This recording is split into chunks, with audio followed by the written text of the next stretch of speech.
नकली गढ़ दी दो नहीं बिना घोर घमसान, सिर काट्या बिन तिम फिरे असली गढ़ पर। आया कि यार ऐसा नहीं करते हैं। उन्होंने रानी से भी माना कि आप उनसे भी कहा कि आपने ऐसा क्या कह दिया इस डाकी को। तो ये पूछा यार साले क्यों कर रहा है।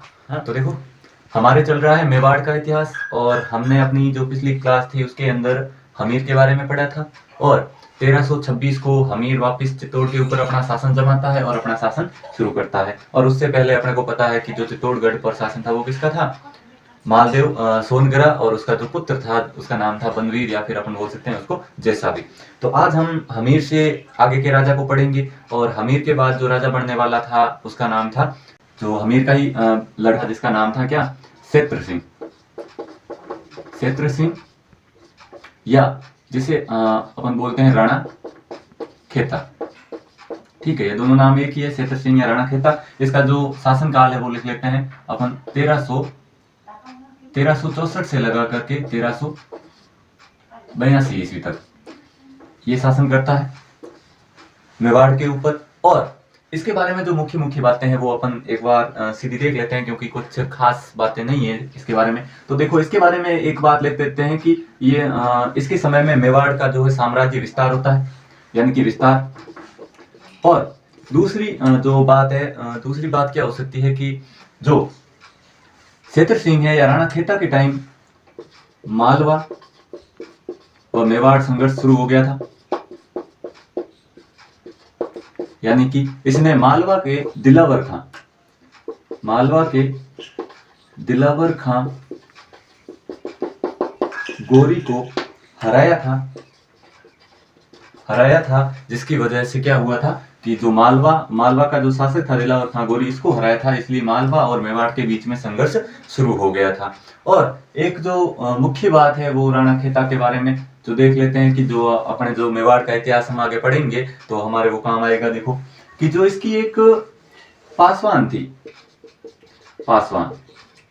पासवान मतलब होता है कि जो इसकी रानी थी उसके अलावा भी जो रानियों की जो दासियां वगैरह होती थी उसी तरह से अपन मान लो कि जो पासवान थी एक दासी, इसके दो पुत्र थे, चाचा व मेरा, यानी कि जो क्षेत्र सिंह थे या राणा खेता थे उसकी दासी से भी कितने पुत्र थे, दो थे, जिसका नाम था चाचा और मेरा, ये दो नाम थे। और क्षेत्र सिंह और राणा जो खेता के बारे में अपन क्या देखते हैं कि इनकी मृत्यु है जो बूंदी के शासक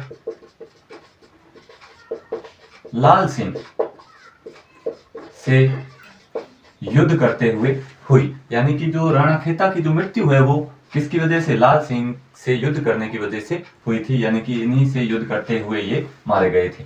ठीक है, इतना हमने पढ़ लिया। चलो इसके बाद हम अपना जो अगला शासक है उसके बारे में पढ़ लेते हैं, जो इनका पुत्र था जिनका नाम क्या था, राणा लाखा। तो देखो राणा लाखा के बारे में पढ़ लेते हैं। इतना ही था, जो खेता है उसके बारे में हमने इतना पढ़ लिया और हमें इतना ही पढ़ना था। अब जो अगला है शासक वो है राणा लाखा या फिर लक्ष्य सिंह। ठीक है, देखो और इसका जो पीरियड टाइम है देख लेते हैं 1300, वो रहे थे 84 तक, ये रहेंगे 1384 से लगाकर 1421 ईस्वी तक। ठीक है, ये मेवाड़ पर शासन करेंगे। देखो राणा लाखा के बारे में क्या है मुख्य बातें वो देख लेते हैं कि जो राणा लाखा का टाइम था, राणा लाखा के टाइम में जो उदयपुर है, उदयपुर का एक स्थान पड़ता है जावर, उदयपुर का स्थान जावर, यहाँ पर चांदी की खान निकली, चांदी की खान, और एशिया की ये सबसे बड़ी चांदी की खान है। कहाँ की, एशिया की। ठीक है, तो राणा लाखा के काल में क्या क्या हुआ कि जावर के अंदर चांदी की एक खान निकली। और क्या देखते हैं, जो एक छोटी सी स्टोरी है राणा लाखा के बारे में, तो देख लेते हैं कि राणा लाखा है, इनकी शादी हुई थी बूंदी की एक राजकुमारी से, बूंदी की एक राजकुमारी से। और बूंदी पर किनका शासन था, बूंदी पर उस टाइम शासन था जो अपने एक चौहानों के अंदर एक शाखा होती है हाड़ी। ठीक है, यानी कि हाड़ा शाखा होती है, उस हाड़ा शाखा की एक राजकुमारी थी चौहानों के अंदर। उस राजकुमारी से राणा लाखा की जो जो शादी है वो शादी हुई।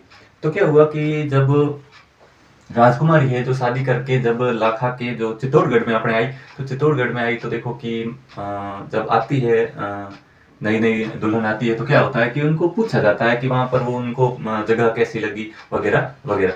तो क्या हुआ जैसे वो आए हैं और उसके बाद जब लाखा जी ने, ठीक है, राणा लाखा ने उनसे पूछा कि आपको कैसा लगा है कि हमारा जो चित्तौड़ है वो चित्तौड़ आपको कैसा लगा, आपने चित्तौड़ को देखा, आपका मन लगा है कि नहीं, वो सारा कुछ उनको पूछा। तो उन्होंने कहा हाँ ठीक है मन लग गया है, ठीक है चित्तौड़ बढ़िया है देखने में चित्तौड़ को, लेकिन एक बात है। क्या बात? उसने कहा कि बाकी सब ठीक है लेकिन हमारे बूंदी जैसा नहीं है। कैसा नहीं है? बूंदी जैसा चित्तौड़गढ़ नहीं है, यानी कि बढ़िया तो मेरा बूंदी ही है। अपने एक कहते हैं ना, अपने जो राजस्थान की संस्कृति ऐसी है कि अपने यहाँ की जो लड़कियां हैं वो ससुराल जाती है तो उससे कोई पूछे तो उसको पीहर वाला ही शब्द अच्छा लगता है। वो कह रहे हैं कि पीहर की तो चिड़कली अच्छी लागे। तो ऐसी अपने संस्कृति ऐसी है कि पीहर की चीजें लड़की को ज्यादा अच्छी लगती है बजाय ससुराल के। तो देखो इसने भी क्या कहा लाखा जी से कि मैं बाकी सब ठीक है लेकिन चित्तौड़ वाला मेरे ठीक है, अपने जो बूंदी है वो बढ़िया है। लाखा जी ने कहा यार ऐसे कैसे, बूंदी बढ़िया है, हमारे चित्तौड़ में ऐसा क्या कमी है जो या तो तूने वो देखे नहीं रतन सिंह जी वाले महल वगैरह, पद्मिनी के महल वगैरह, या तो तुमने देखे नहीं होगे इसलिए तेरे को चित्तौड़ कम अच्छा लग रहा है। उसने कहा मेरे सारे देख लिए हैं मैंने, सब कुछ देख लिया, इधर उधर मैं घूम के आई हूँ सारा, वो देखकर गई थी दासी मेरे को, लेकिन बढ़िया नहीं लगा। तो जो लाखा जी थे वो खाना खा रहे थे उस वक्त, वो खाना वगैरह छोड़ दिया, जो एक रोटी का टुकड़ा तोड़ा था वो भी वहीं रख दिया और फटाक से गुस्से में बाहर निकल गए। और बाहर निकलते ही अपने जो भी सेनापति वगैरह थे उनको कहा कि सुनो सेना तैयार करो। अरे उन्होंने कहा ऐसे कैसे, अभी शादी हुई है आपकी, आप तो फटाफट सेना की तैयारी कर रहे हो, ऐसा कहाँ जाना है अपने को ऐसा युद्ध करने के लिए। तो उन्होंने कहा कि हम अटैक करेंगे कहाँ पर, बूंदी के ऊपर। कहाँ पर अटैक करेंगे? बूंदी के ऊपर, और जो बूंदी का किला है वो हम जीतेंगे। सेनापति ने कहा ऐसे कैसे, वहां पे आपकी शादी हुई है, वो आपके ससुर जी है, उन पर आप कैसे अटैक करोगे। तो इन्होंने कहा कि बाकी सब ठीक है लेकिन जो रानी है उनको चित्तौड़ अच्छा नहीं लग रहा है, उनको बूंदी अच्छा लग रहा है, चित्तौड़गढ़ वो उनको बिल्कुल अच्छा नहीं लग रहा है, तो हम ऐसा करेंगे बूंदी को जीत कर आएंगे। तो वो सेनापति थे, जो भी मंत्री संतरी थे, उन्होंने खूब समझाया कि अरे ऐसा नहीं करते हैं। उन्होंने रानी से भी माना कि आप उनसे भी कहा कि आपने ऐसा क्या कह दिया इस डाकी को जो ये बूंदी पर हमला करने के लिए जा रहे हैं। तो फिर रानी ने भी कहा कि वो तो निकल गया कि पुरानी बात थी, उसको छोड़ दो, चलो खाना वगैरह खा लो। हाँ एक बात और, यहाँ पर लाखा जी ने एक कसम और ले ली। क्या कसम ले ली? कि जब तक मैं बूंदी का जो किला है उसको जीत न लूंगा तब तक अन्न और जल ग्रहण नहीं करूंगा, अन्न और जल ग्रहण नहीं करूंगा, ये उन्होंने क्या कसम ले ली।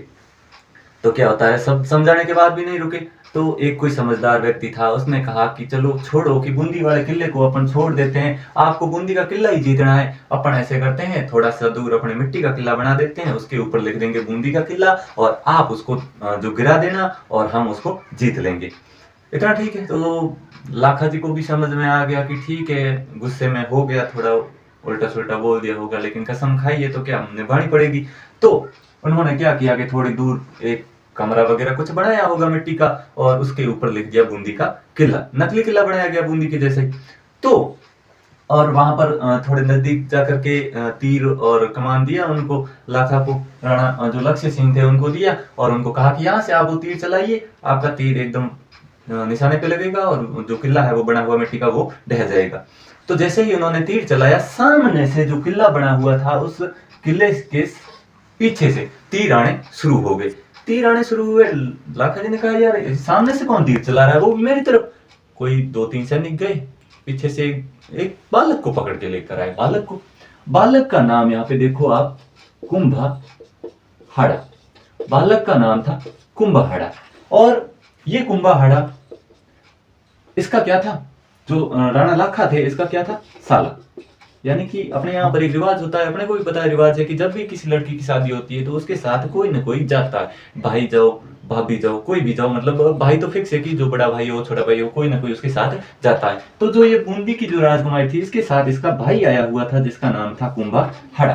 तो ये कुंभाहाड़ा उधर से तीर चला रहा और लाखा जी ने पूछा यार साले क्यों कर रहा है, हाँ खाना खाना है, चूहे कूद रहे हैं पेड़ के अंदर और तुम ऐसे क्यों कर रहा है, मेरे को मारने देती। इसने कहा नहीं नहीं नहीं नहीं नहीं नहीं, ऐसा नहीं, मैंने सुना है आप बूंदी, ये जो आपने ये कमरा बनाया है इसको नकली बूंदी बनाया है आपने, यानी कि हमारे वाले बूंदी को आप गिराना चाहते हो। तो लाखा जी ने कहा ऐसी बात नहीं है, मेरे मुंह से निकल गया, अब इसको तो गिराना ही पड़ेगा, बाकी मैं कैसे अब अंजन। तो उसने कहा कि चाहे बूंदी असली हो या नकली, जब तक एक एक हाड़ा जिंदा है तब तक आप बूंदी को गिरा नहीं सकते। तो उसने कहा तो फिर बताओ और क्या कर सकते हैं। लाखा ने कहा तो बताओ और क्या करें, अब क्या उपाय है। तो करने के लिए क्या, मेरे से युद्ध करो और जीत करके जीत लो इस बूंदी के किले को। तो समझाया, जो बाकी वाले लोग थे कुंभाहड़ा को समझाया कि बेटा ऐसे नहीं करते, तुम्हारे जीजा सा है, इनका कहना मान लो, ये भूखे हैं सुबह से, इन्होंने कुछ खाया नहीं है। लेकिन ये मानने को तैयार नहीं था और आखिर में इसके साथ राणा लाखा ने युद्ध किया और आखिर में ये वहां पर क्या हो गया, शहीद हो गया और फिर इस किले को गिराया गया और नकली बूंदी को जीता गया। तो अपने अगर कहीं प्रश्न आ जाए कि नकली बूंदी के किले के लिए कौन शहीद हो गया या युद्ध में कौन मारा गया, तो वो होगा हाँ कुंभाहड़ा। ठीक है, नाम क्या, कुंभाहड़ा। और इनके लिए कुछ पंक्तियां भी कही है हमारे कवियों ने कि नकली गढ़ दी दो नहीं बिना घोर घमसान, सिर काट्या बिन तिम फिरे असली गढ़ पर आण। यानी कि युद्ध किए बिना और लड़े बिना तो हमने नकली बूंदी को भी नहीं जीतने दिया था, फिर एक जब तक ये लाखों सिर न कट जाए तब तक असली बूंदी को जीतना तो दूर की बात है। तो ठीक है, ये था कुंभाहड़ा के बारे में, ये छोटी सी कुछ स्टोरी थी इनके बारे में। और लगभग लाखा जी के टाइम में क्या आगे अपने को लगभग अपने को कहानियां पढ़नी है, इसमें तो कुछ नहीं है। देखो राणा लाखा के टाइम में अपने को पता है कि पिछोला झील का निर्माण हुआ था, एक बंजारा था, बंजारा जिसने किसका निर्माण करवाया था, पिछोला झील का, पिछोला झील का। इसके बारे में भी अपन आगे पढ़ेंगे। एक इनकी भी एक स्टोरी है, जो नटनी का चबूतरा बना हुआ है पिछोला झील के नजदीक, इसका नटनी का चबूतरा, ये कैसे बना, किस तरह से बना, इसका क्या कारण था नटनी के चबूतरे का बनने का, उसके बारे में भी हम पूरा पढ़ेंगे और एक स्टोरी के माध्यम से पढ़ेंगे, कहानी के माध्यम से पढ़ेंगे। और एक की जो क्लास होगी वो हमारी जो हम नटनी के चबूतरे के बारे में पढ़ेंगे या फिर हंसाबाई के बारे में पढ़ेंगे। ये 2-3 मुख्य बातें हैं लाखा के बारे में, और इसके बाद हम जो अगले शासक होंगे उनके बारे में पढ़ेंगे। तो ठीक है, धन्यवाद।